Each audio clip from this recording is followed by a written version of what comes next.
Today we are going to make a head wrap because all of this, well, this is more of a head wrap. I'll tell you why.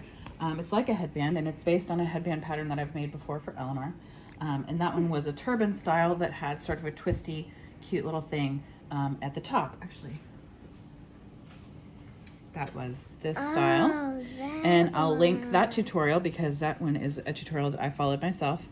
So I'm following sort of the idea of this, but so this whole situation has my hair a little bit wild, and I can't get over to my mom, who usually cuts my hair, to get her to cut my hair. So I would like to contain it somehow. So I'm going to do a head wrap. I've chosen these fabrics just because they're fun. So basically I'm going to make something that will cover most of my hair but have more of a headband style way of staying on, like it has elastic under the head. So we are going to do one bigger piece that's 17 by 12 and one smaller piece that'll be around the elastic that's going to be 11 and a quarter by 2.5. Okay, and I want my pattern to be going this way on my head. So do you want to cut this off? Yes, thank you. So my 12 inches is going to be the distance front to back on my head. I actually just sort of came up with that by sticking a measuring tape on my head and seeing what I wanted to do with that. So let's see. So that means I'm going to go 17 this direction so that I can keep my pattern where it needs to be. So I'm going to line this up at the 17 mark.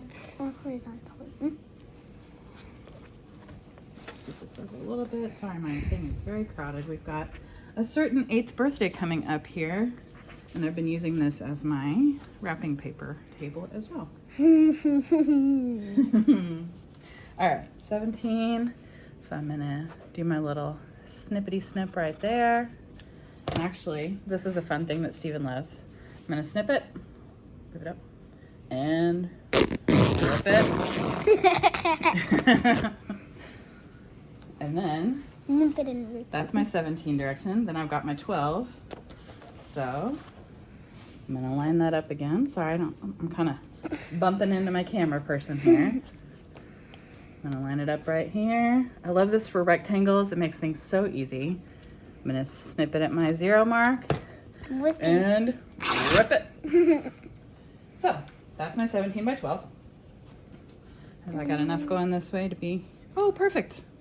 Exactly what I need. Going this direction. 1.2. Well, I will let you rip. All right, so this direction needs to be 2.5. This is for my smaller piece that's going to go around the elastic. I'm gonna snip it and then take the camera so that she can rip it. Pull, pull, pull. Pull just straight. There you go, pull. Pull, pull, pull, pull. Pull. There you go. Keep pulling. Keep pulling, keep pulling, keep pulling, keep pulling. Awesome. All right. Okay. More biscuits? There we go. That's our smaller strip. And then we need 7 inches of 1 inch elastic. And I forgot to grab that, so I've got my elastic. This is honestly not quite 1 inch. See, it doesn't quite fit in the thing. But, you know, when we've got the times that we can't run to Joanne, then we just do what we can. So snip that off at 7 inches. All right, now one thing I'm gonna do, because I'm doing this as a head wrap and not as a, oops, sorry, I forgot to, oh, that's it. Because I'm doing this as a head wrap and not as a enclosed headband like the other that I already did, I'm gonna go ahead and serge these edges so that I can hem them up and so that I'll still have like this much to cover my head. So serging is interesting. Not everybody has a serger, that's fine. You can always use a zigzag stitch or something if you need to enclose an edge. I really like using it since I have one to make a really nice clean edge, especially on this one where I ripped. It obviously didn't leave a super clean edge. It did make a straight line because ripping goes along the grain line. So I really like doing serged edges. It's very loud. My family loves it. We're just used to it. And I really like all these thingies. Makes a fun little scrap. Okay, so my next step, and here's the thing, if you don't have a serger, what I'm gonna do here is fold and iron this down so that I can stitch along and make a little hem. If you don't have a serger, all you're gonna do is fold that edge in once, iron it down, and then fold it over again and stitch that so that you're enclosing the edges here. But since I do have a serger, I'm gonna serge it and then just iron that into a very small little hem just to kind of keep the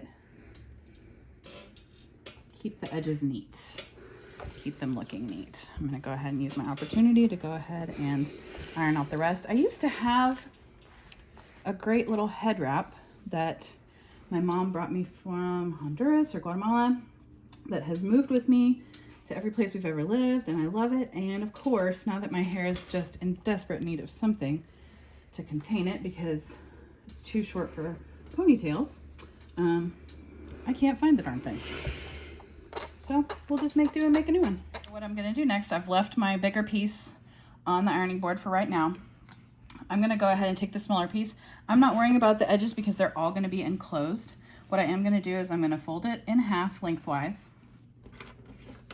I'm just gonna go ahead and clip it because that way it'll stay together nicely. I love Wonder Clips, they're the best thing. And then I'm gonna stitch all the way down.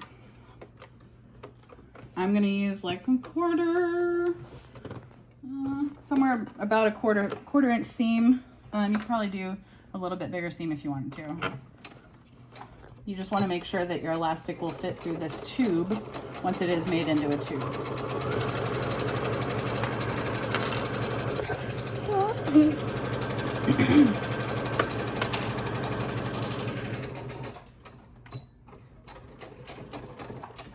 So here's the thing with tubes. I hate them. They're so annoying. But what I have is this very cool box of crayons, apparently. Bag of crayons. This very cool tool that I picked up at a garage sale that my mom had or has, and I always loved it. And it's out of production. They don't make these anymore. But I happened to pick it up at a yard sale. I really like them too. What they do make now is these that work in a similar way. You're going to slide the tube through. You're going to slide whichever, the purple or the gold. You'll see why I like this better. So if I had a purple one, I would slide it to this point and then use a little chopstick that's included in there to just poke it through. Both of these do work a little better if you have a sealed tube. This one is not a sealed tube.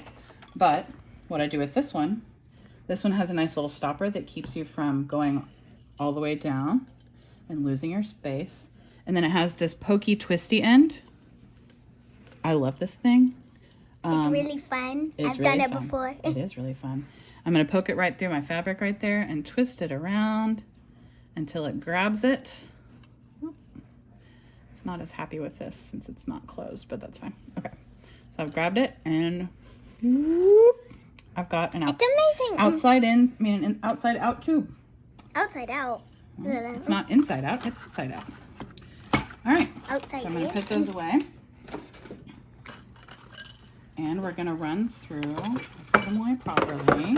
This one is called a fast turn. If you happen to find a set like that, they're very nice. So the next thing I can use, you can either use a big safety pin, or I have what's called a bodkin. Bodkins are slightly easier, but honestly, they're about the same thing. A bodkin slides open with this little ring, and you're gonna clamp your elastic in there and slide the ring up so it holds on tight. Again, you can do the same thing with a safety pin, it's fine. I'm gonna go ahead and slide this in there. I'm gonna slide it until this end is even with the end of my thing and not pull it any farther for right now. And I'm gonna make sure that my seam is lying flat against my elastic. This might take a while. I don't think it'll take a while, it'll just take a second. See, it just kind of slides right through there. But I'm going to stop when I'm right at the edge. See, I'm right at the edge right there. I'm making sure I'm even. And then I'm going to run a couple of lines of stitches right there to hold that in place. Forward, back, forward. Okay. So now that elastic is going to be held in place right there while I slide it through the other end and fasten it in place down there. Looks like I didn't really pull my seam flat there. There we go. Honestly, you could like iron down this seam, iron down this little bit right now, but it's about to be all squished up and I really don't care that much. All right, so I got it to the end. I'm holding it in place with my thumb and I'm just going to do the same thing. I pulled off my bodkin and I'm going to stitch it down.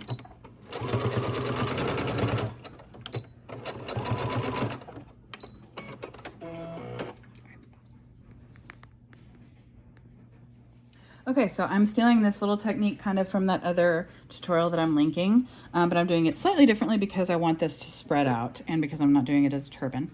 So you're going to want to make sure and take your little tube, see the seam, you're going to put the seam up and you're putting it on the right side of your fabric, so the side with the printing.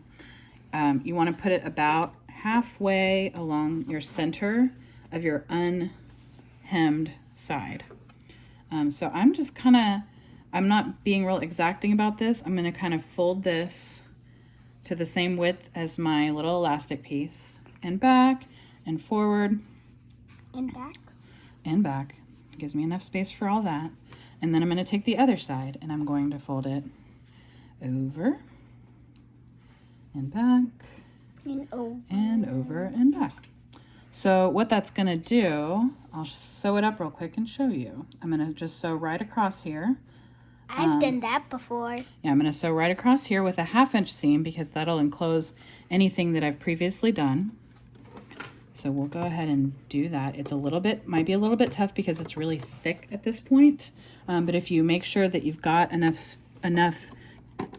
for the feed dogs to grab up here, you should be in good shape. I'm going to do a few stitches and back stitch. If you want for this one, and I may do that in a minute, I've got a reinforcing stitch that'll make it real strong. So I may actually go back and redo my reinforcing stitch. My reinforcing stitch, look up here, is this triple stitch right here. So I'm going to cut it real quick and then run back to the beginning. Let's just call that a baste. Do my reinforcing stitch, and that's going to go 1, 2, 3. Kind of a nice little extra there.